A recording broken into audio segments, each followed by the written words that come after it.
Je continue avec toi à te parler de la petite Thérèse. Aujourd'hui, je veux te parler comment elle est arrivée à cette science d'amour par la voie de l'enfance. Le but de la vie de Thérèse, c'est cette science d'amour. Je ne désire que cette science-là, écrit-elle à sa sœur, religieuse sous le nom de Marie du Sacré-Cœur. Pour elle, j'ai tout donné, toutes mes richesses. C'est ce qu'elle lui écrit. J'ai relu la lettre qu'elle écrit à sa sœur et j'essaie de t'en faire un résumé car c'est la saveur de son cœur que j'ai ressentie dans cette lettre. Il n'y a que l'amour qui puisse nous rendre agréables au bon Dieu, dit-elle. Cet amour, c'est le seul bien que j'ambitionne.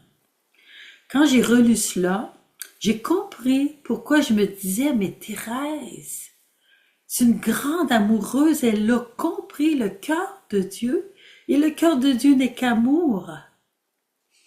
Et c'est pourquoi elle est devenue amour.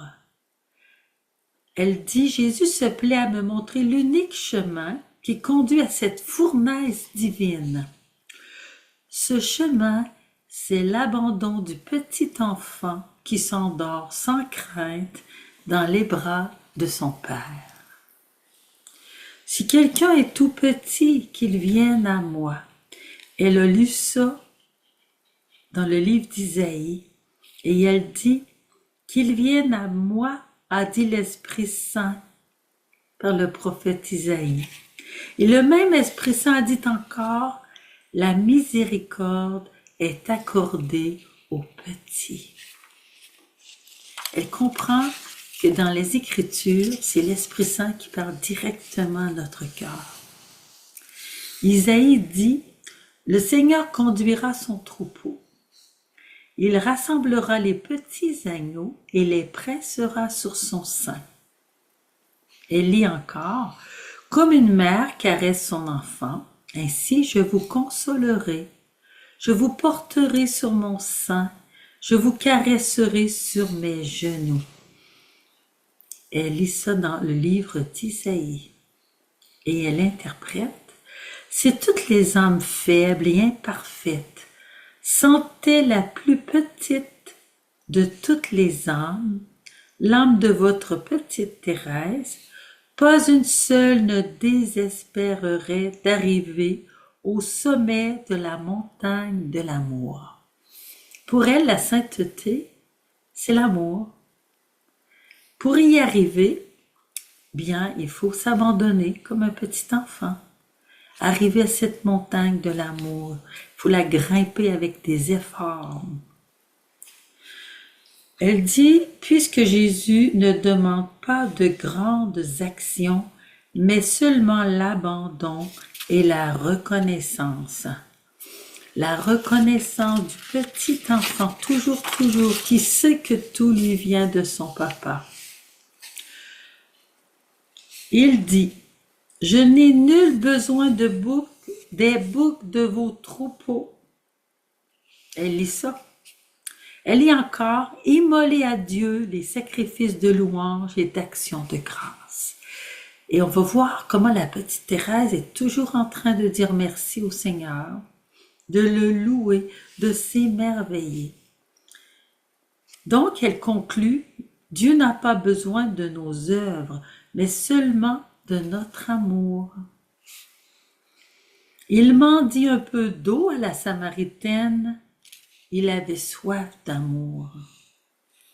Jésus rencontre peu de cœurs qui se livrent à lui sans réserve, qui comprennent toute la tendresse de son amour infini.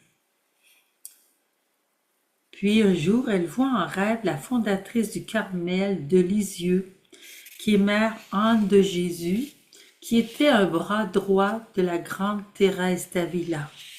Elle est venue en France pour fonder ce monastère en France. Et si le bon Dieu ne demande pas quelque chose de plus, c'est qu'elle voit en rêve cette religieuse Elle s'en occupait pas, me dit-elle. Elle n'avait pas de dévotion avec âme de Jésus. Mais dans le rêve, elle sait très bien que c'est elle. Et elle lui demande, est-ce que le bon Dieu me demande quelque chose de plus que mes petites actions et mes désirs? Est-il content de moi? La petite Thérèse avait besoin d'être réconfortée dans sa petite voix de confiance. Et la grande Anne de Jésus, qui est une sainte, elle répond, le bon Dieu ne demande pas autre chose. Le bon Dieu est content, très content. C'est extraordinaire. Elle exprime tous ses désirs plus qu'être carmélite. En effet, un jour, elle était à la prière, puis elle exprime au Seigneur ses grands désirs. Puis elle explique ça à sa sœur. Elle dit, je ne me contentais pas d'être carmélite, d'être épouse du Christ, d'être mère des âmes. Je voulais d'autres vocations, guerrier, prêtre, apôtre, docteur, martyr, prophète. Je voulais faire les œuvres les plus héroïques, être croisé, zouave pontificale, missionnaire, etc. Elle dit, Jésus, que va-t-il répondre à toutes mes folies? Y a-t-il une âme plus petite, plus impuissante, plus faible que la mienne? Puis elle découvre en lisant 1 Corinthiens 13 que l'amour seul plaît au bon Dieu. C'est le Saint Paul qui le dit. Si je faisais toutes les grandes œuvres, si je n'ai pas l'amour, je ne suis rien. Alors elle découvre avec émerveillement que dans l'Église, sa mère, je serai l'amour. La charité est la clé de ma vocation. Je compris que seul l'amour faisait agir les membres de l'Église. En effet, si je n'aime pas, j'aurais pas le goût d'agir. Une maman, quand elle aime ses enfants, elle ferait tout, comme un papa d'ailleurs. Quand ils aiment leurs enfants, là, il n'y a rien qui les arrête. Alors elle dit, c'est l'amour qui fait agir les membres de l'Église. Pour que l'amour soit pleinement satisfait, il faut qu'il s'abaisse. Écoutez bien cette parole-là, si profonde. Elle comprend le cœur de Dieu qui est l'amour. Elle dit, pour que l'amour soit pleinement satisfait, il faut qu'il s'abaisse jusqu'au néant et transforme en feu ce néant. Qui est ce néant? C'est la petite Thérèse, c'est toi et moi. Et qui est ce feu? Jésus a dit, je suis venu jeter un feu sur la terre. Et quel n'est pas mon désir tant qu'il brûle? Ce feu, c'est l'Esprit Saint qui répand l'amour. Elle supplie un jour les anges et les saints de lui obtenir leur double amour. Quand j'ai lu ça, j'ai dit, mon Dieu, mais quelle audace! J'ai demandé à un carme, pourquoi la petite Thérèse a-t-elle osé demander le double amour? On sait que le prophète Élisée, disciple du prophète Élie, quand le prophète Élie est parti vers le ciel dans un char de feu, le prophète Élisée dit, je demande à Dieu le double amour, le double esprit, pas amour, le double esprit que possédait mon maître Élie. Et le prophète Élie lui a dit, si quand tu vas frapper avec le manteau, mon manteau, les eaux du Jourdain, et s'ils se séparent, tu auras obtenu mon double esprit. Alors, je trouvais ça beau, double esprit de son maître Élie, oui, mais là, c'est pas ça, là. Elle regarde tous les anges et tous les saints du ciel, et elle dit, obtenez-moi votre double esprit. Mais j'ai dit, qu'est-ce qui se passe? Alors le Carme, bien entendu, qui connaît la petite Thérèse, il le dit, c'est frère Thierry Joseph d'ailleurs, il le dit, c'est qu'elle ne se regardait pas. Elle regardait le Seigneur, elle regardait l'amour qu'elle voulait offrir au Seigneur. C'est l'amour qui a fait faire des folies, demander des folies. Il dit, la Vierge Marie ne se regardait pas non plus. Elle ne regardait que le Seigneur. Elle ne connaissait pas sa grandeur, sa sainteté. Elle ne regardait que la beauté de Dieu et c'est pourquoi elle dit, le Seigneur a regardé la bassesse de sa servante. Et il a fait en moi de grandes choses.